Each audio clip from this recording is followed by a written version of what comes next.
announcement কৰিছে আৰু আমি মাজুলী জিলা প্ৰশাসনে আমি অলৰেডি স্পীড আপ কৰিছোঁ আৰু কামবোৰ ভালে ভালে যাতে হৈ যায় আমি গম পাম নটিফিকেশ্যনটো 20 তাৰিখে ওলাব 30 মাৰ্চত আৰু লাষ্ট ডেট অফ ফাইলিং আছে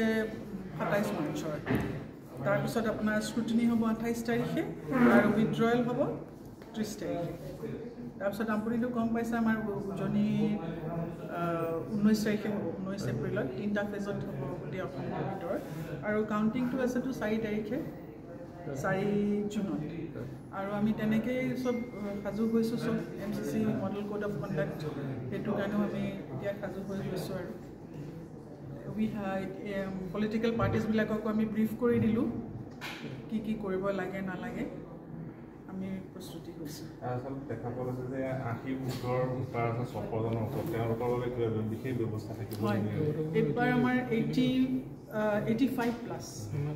85 প্লাছত আমাৰ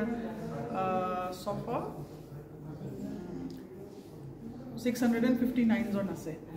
আৰু PWD ভোটাৰ্ছ আছে তেখেতসকলৰ কাৰণে পোষ্টেল বেলট কৰিম আমি BLO বিলাকে ঘৰে ঘৰে গৈ পেলাই তেওঁলোকক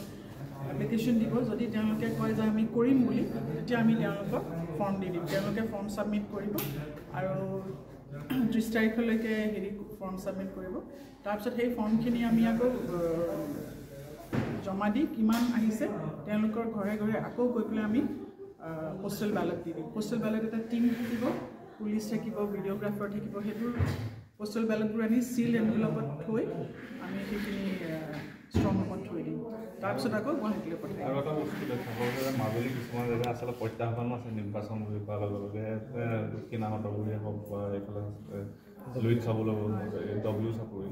এইখিনি কেনেকৈ সামৰি ল'ব এই ভোট কেন্দ্ৰকেইটাৰ আগতীয়াকৈ যিহেতু মানুহ যাব লাগে ট্ৰেক্টৰ বা নহয় গৰু গাড়ী ঘোঁৰা গাড়ীটো আগতে যোৱা দেখিছোঁ এইবাৰ কিবা কেনেধৰণে এইবাৰতো মই আজি 3 দিনমান আগতেও গৈ পেলাই মই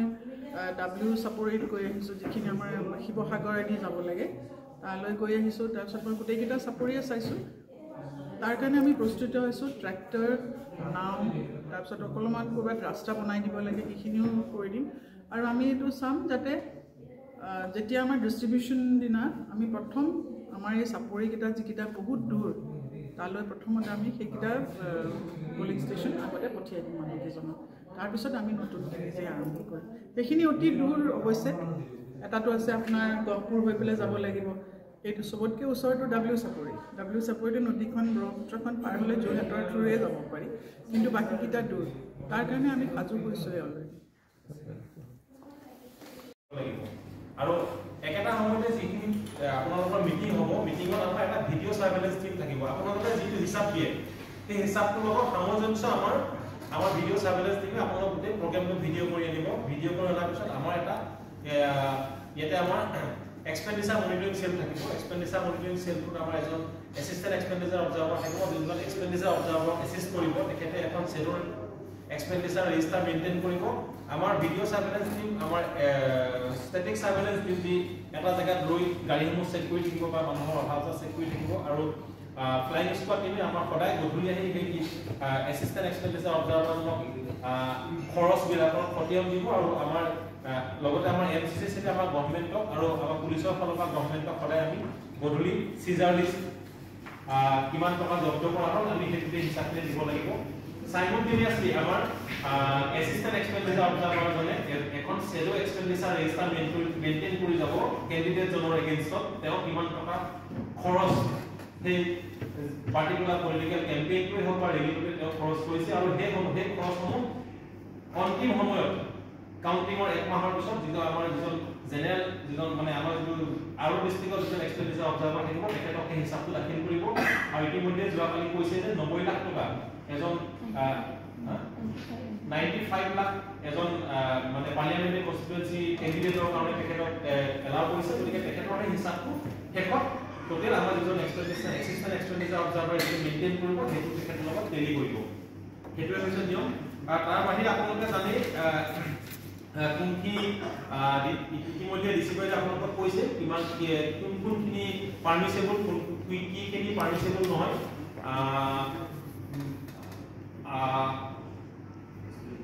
ইতিমধ্যে ডিচিপ্লিনে কৈ দিছে মই ৰিপিট কৰাৰ কোনো প্ৰয়োজন নাই আমাৰ আপোনালোকে এইখিনি মেইনটেইন কৰিব বিশেষকৈ পলিটিকেল পাৰ্টিসকলক আমি কৈছোঁ যে কোনো কেণ্ডিডেট এজন কেণ্ডিডেটৰ ধৰি লওক তেওঁ অন্যজন কেণ্ডিডেটক যেতিয়া তেওঁ কেম্পেইনিং কৰিব তেওঁ পাৰ্চনেল লাইফত কোনো ধৰণৰ এটেক কৰিব নালাগে কোনো ধৰণৰ তেওঁক পলিটিকেল যদি তেওঁ কিবা ইছ্যু আছে সেই ইছ্যুখিনি হাইলাইট কৰক তেওঁ পাৰ্চনেল লাইফত এটেক কৰা ধৰণে কোনো ধৰণৰ তেনেকুৱা স্পীচ দিব নালাগে হৰ্ডিং বেনাৰ আপোনালোকে লগাব যেতিয়া আপোনালোকৰ কণ্টেষ্টিং কেণ্ডিডেট ফিক্স হৈ যাব আপোনালোকে হৰ্ডিং বেনাৰ লগাব হৰ্ডিং বেনাৰটো যেতিয়া প্ৰিণ্ট কৰিব কোন প্লেচৰ পৰা প্ৰিণ্ট কৰিছে সেইটো কৰিব লাগিব আৰু কোন ব্যক্তিয়ে প্ৰিণ্ট কৰিছে সেইটো আমাক হিচাপ লাগিব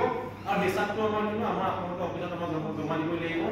media certification and monitoring committee বুলি আছে আমাৰ পূজা কৰা তেখেত থাকিব আমাৰ ইনচাৰ্জত তেখেতক কিন্তু হিচাপখিনি আপোনালোকে দিবহি লাগিব যে কোন প্লেচৰ পৰা প্ৰিণ্টিং কৰিছে কোনে প্ৰিণ্টিং কৰিছে কাৰ হৈ প্ৰিণ্টিং কৰিছে কোনজন কেণ্ডিডেটৰ হৈ সেইখিনি আমি আপোনালোকে আমাক হিচাপটো দিব লাগিব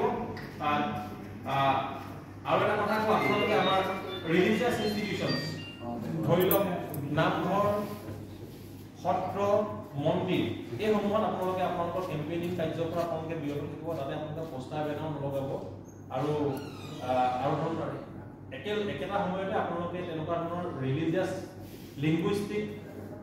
কমিউনিটি এই ব্যক্তিসকলক এটেক কৰা ধৰণৰ স্পীচসমূহ যাতে আপোনালোকৰ ফালৰ পৰা নাহে সেই ফালৰ পৰা আমি আপোনালোকক অনুৰোধ কৰিছোঁ মই